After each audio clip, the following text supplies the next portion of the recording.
Hi, it's Sarah with House Copper. Today I'm going to do a relatively brief tutorial, just kind of inspired by some of the classes and workshops I've been hosting here this year and soon in 2024 when I get the dates figured out. But anyway, I'm going to do a how to solder a lap seam base on using a blowtorch, just like a little regular propane torch. So something that's relatively easy to get your hands on, as well as a soldering iron at the same time. And the reason we use both types of heat is because the copper pulls the heat from the soldering iron. So unless you have a giant one, which doesn't allow you to get into the smaller spaces, the heat of a soldering iron is just not enough, even on very thin, basic sheet copper that I use for a lot of the builds. So I'm gonna show you how I do essentially sweat a lap seam along the bottom, and it's not a tinned piece, so you'll actually really be able to see how it goes. And the best thing that I also do, that Bob taught me how to do, is when you flux such a seam, you flux both the interior and the exterior to allow the solder to run fully along the edge and kind of fill in all of the little tiny gaps. And that just helps, it looks nice, and it also ensures that you don't end up with like a surprise leak on the bottom of your piece, which would be bad. So, and then I use and I also use, so I don't use the soldering iron actually for that sweat, which I'll show you then how I use both the torch and the soldering iron to get kind of the little details. So like a rivet that needs just a little bit of heat on both sides and anything like that. So I think I'm gonna be able to get the video camera over the top when my new assistant Liz is going to start helping with videos for the coming year.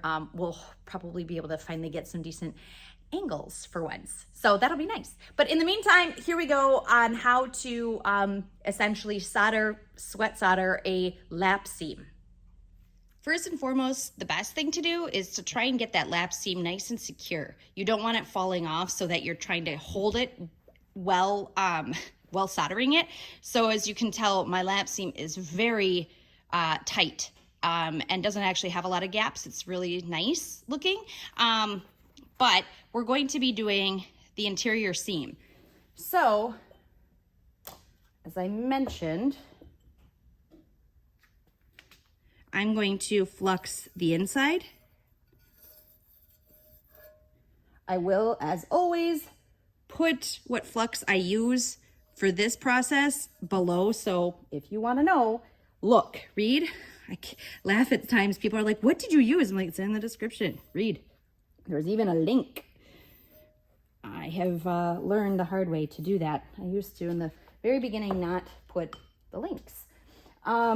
Okay, so I pre-cut a piece of solder, and ideally, you try and form it to your shape, like that. And then, if you notice, I am wearing a welding glove because it does get hot, even though the brass. So I use, I try and go as far away from the seam, like that seam right there, and run the solder across from it so that I don't overheat it and open up that original seam on the side of the body. So I'm heating the opposite side first. There she goes. And now I'm just going to start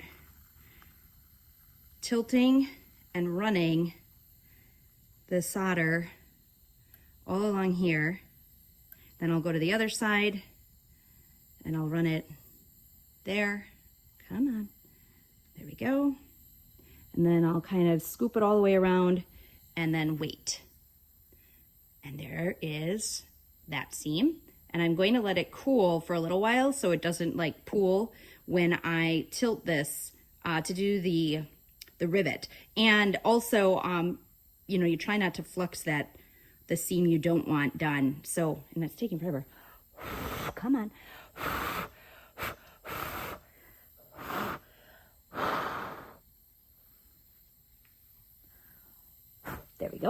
Now, try and just hold that there. Now I will flux the rivet in here. And now this is when I will use a little bit of heat. Just trying to do this so you can see. I'm gonna heat up just a little bit, but it's already quite warm, and all I'm trying to do is quickly heat up, there we go, that rivet there. And all I'm doing is sealing it so that it doesn't leak around the rivet. All right. So, as you can see, maybe you can't, maybe, yeah, like the solder has run all along the exterior as well as the interior. So that makes it really look nice, but also and food won't get stuck in there, but also it helps me know that it's, and that's black flux there, it'll wash off. But now I know that it's really sealed all the way through, as well as the new rivet. Okay, so there it is. Again, I cleaned it up so you can see how the solder ran all along the exterior as well as the interior, and everything is nice and clean and just needs one final polish.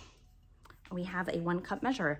So anyway, there you go. It's just sweating a lap seam and then using the 2 kinds of heat. Just kind of nice to show some of those little details. So I hope it was helpful. And if anybody has any other ways they do it or thoughts or comments, as always, please feel free to put them down below. And as always, I really will get to everybody eventually. But thank you for watching. And again, there'll be more videos now that summer is over and my kids are going back to school, thankfully, and we'll get going back on more of a routine.